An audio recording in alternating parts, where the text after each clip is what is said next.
नमस्कार। आज आप सभी इस ऐतिहासिक कालखंड में शिक्षण जैसे महत्वपूर्ण दायित्व से अपने आप को जोड़ रहे हैं। इस बार लाल किले से मैंने विस्तार से बात की है कि कैसे देश के विकास में राष्ट्रीय चरित्र की अहम भूमिका है।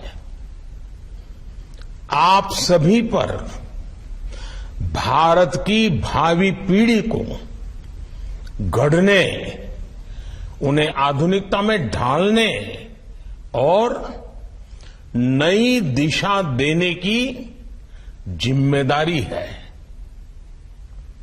मैं मध्य प्रदेश के प्राथमिक विद्यालयों में नियुक्त होने वाले 5,500 से ज्यादा शिक्षक भाई बहनों को बहुत बहुत शुभकामनाएं देता हूं। मुझे बताया गया है कि पिछले 3 वर्षों में मध्य प्रदेश में करीब 50,000 शिक्षकों की भर्ती हुई है। इसके लिए राज्य सरकार भी बहुत बहुत बधाई की पात्र है। साथियों, आप सभी राष्ट्रीय शिक्षा नीति को लागू करने में भी बड़ी भूमिका निभाने जा रहे हैं। विकसित भारत के संकल्प को सिद्ध करने की दिशा में राष्ट्रीय शिक्षा नीति का बहुत बड़ा योगदान है। इसमें पारंपरिक ज्ञान से लेकर भविष्य की टेक्नोलॉजी तक को समान रूप से महत्व दिया गया है। प्राथमिक शिक्षा के क्षेत्र में नया पाठ्यक्रम भी तैयार किया गया है।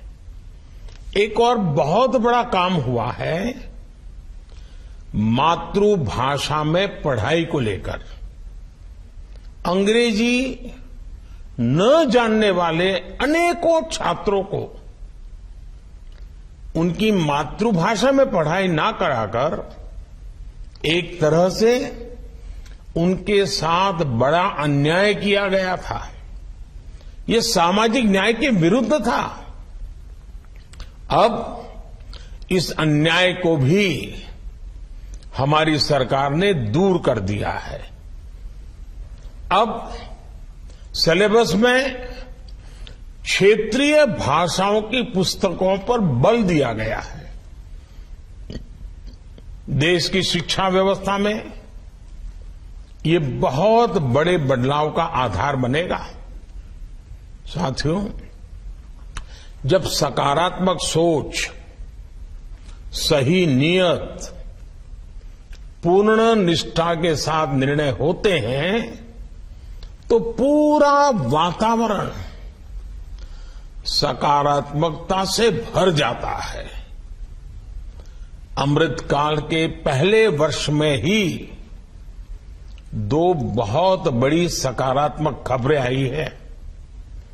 ये खबरें देश में कम होती गरीबी और बढ़ती समृद्धि का परिचय देती है। नीति आयोग की रिपोर्ट में आया है कि सिर्फ 5 साल के भीतर ही भारत में 13.5 करोड़ भारतीय गरीबी रेखा से ऊपर आ गए हैं। कुछ दिन पहले एक और रिपोर्ट आई है। इस रिपोर्ट के अनुसार इस वर्ष फाइल होने वाली इनकम टैक्स रिटर्न की संख्या भी दूसरा महत्वपूर्ण संकेत दे रही है। पिछले 9 वर्षों में लोगों की औसतन आय में भारी बढ़ोतरी हुई है। आईटीआर के आंकड़ों के मुताबिक 2014 में जो औसत आय, एवरेज इनकम करीब 4 लाख रुपए थी, वो 2023 में बढ़कर 13 लाख रुपए हो गई है। भारत में लोअर इनकम ग्रुप से अपर इनकम ग्रुप में, लोअर इनकम से अपर इनकम ग्रुप में जाने वालों की संख्या भी बढ़ी है। ये आंकड़े उत्साह बढ़ाने के साथ साथ इस बात का यकीन भी दिलाते हैं कि देश के हर सेक्टर को मजबूती मिल रही है और रोजगार के अनेक नए अवसर बढ़ते ही चले जा रहे हैं। साथियों, आयकर रिटर्न के नए आंकड़ों में एक और बात नोट करने वाली है, वो ये कि देश के नागरिकों का अपनी सरकार पर भरोसा निरंतर बढ़ रहा है। इस वजह से देश के नागरिक ईमानदारी से अपना टैक्स देने के लिए आगे आ रहे हैं, बड़ी संख्या में आगे आ रहे हैं। वो जानते हैं कि उसके टैक्स की पाई पाई देश के विकास में खर्च की जा रही है। उन्हें साफ दिख रहा है कि 2014 से पहले जो अर्थव्यवस्था दुनिया में 10वें नंबर पर थी, वो आज 5वें नंबर पर पहुंच गई है। देश का नागरिक वो दिन भूल नहीं सकता जब 2014 से पहले घोटालों और भ्रष्टाचार का दौर था। गरीब का हक उस तक पहुंचने से पहले ही लूट लिया जाता था। आज गरीब के हक का पूरा पैसा सीधे उसके खाते में पहुंच रहा है। साथियों, सिस्टम से लीकेज रुकने का एक परिणाम ये भी हुआ है कि सरकार गरीब कल्याण पर पहले से कहीं ज्यादा खर्च कर पा रही है। इतने बड़े पैमाने पर हुए इन्वेस्टमेंट ने भी देश के कोने कोने में रोजगार का निर्माण किया है। जैसे एक उदाहरण कॉमन सर्विस सेंटर का है। 2014 के बाद से देश के गांवों में 5 लाख नए कॉमन सर्विस सेंटर बने। प्रत्येक कॉमन सर्विस सेंटर आज कई कई लोगों को रोजगार दे रहा है। यानी गांव गरीब का कल्याण भी हुआ और रोजगार के मौके भी बने।